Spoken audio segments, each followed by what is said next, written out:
चले आई भगवान श्री कृष्ण जी के जन्म के अवसर पर हम आप लोग के बीच एगो सोहर गावे के कोशिश करतानी। तबला पर हमारा आदरणीय दिवाकर भैया संगत करत बानी, आ बेंजू पर हमार बड़ भैया छोटू भैया जी बानी। आई कोशिश करतानी।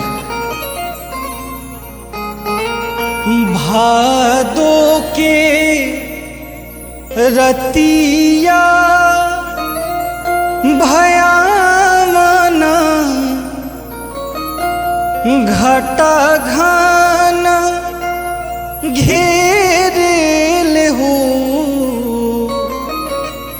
भादो के रतिया भयामना घटा घान घेरेल हो।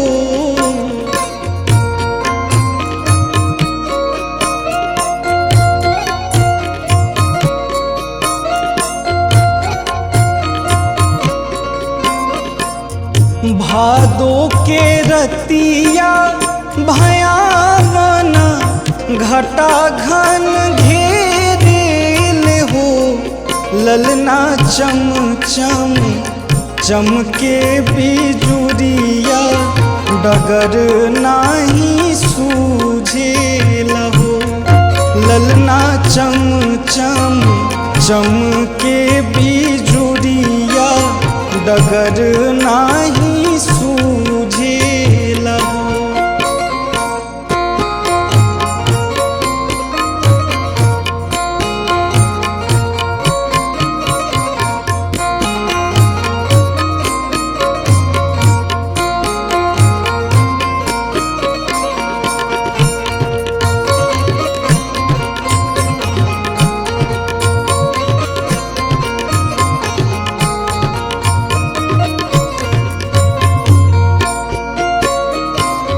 आधिया रतिया जी भाई लेता मोहना जन्म लिहल हो।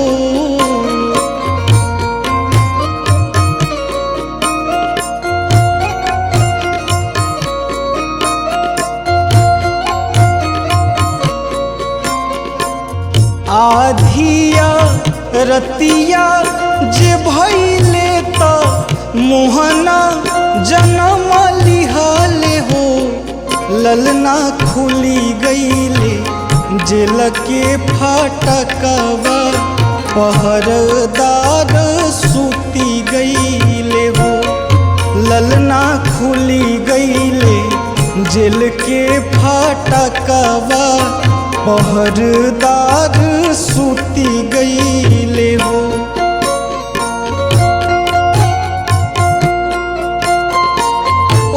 क्या बात है।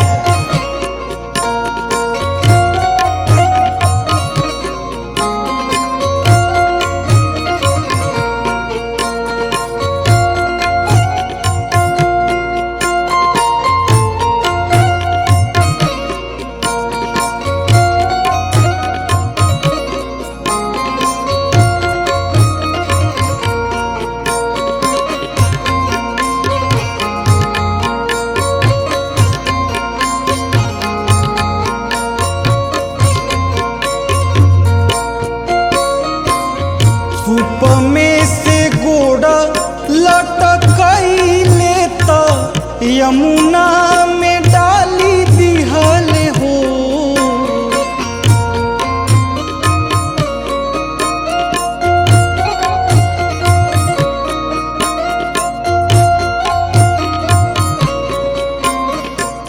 सूप में से गोड़ा लटकैले त यमुना में डाली दिहल हो।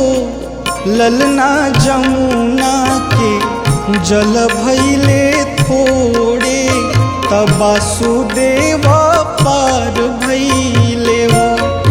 ललना जमुना के जल भैले थोड़े तब वासुदेव पार भैले हो।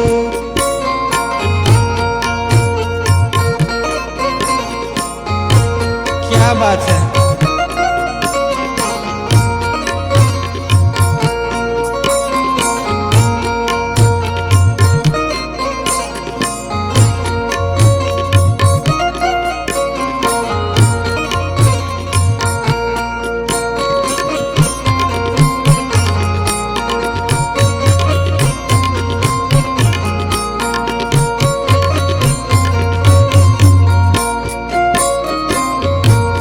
पहुँचेले गोकुल नगरिया तो नंद के भवन मानु हो।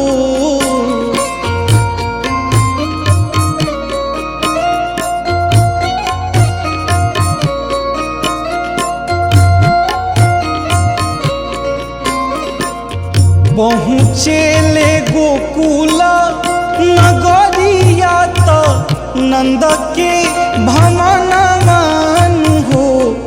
ललना यशोदा के गोदिया सुतावे त धिया ले मथुरा गईले हो।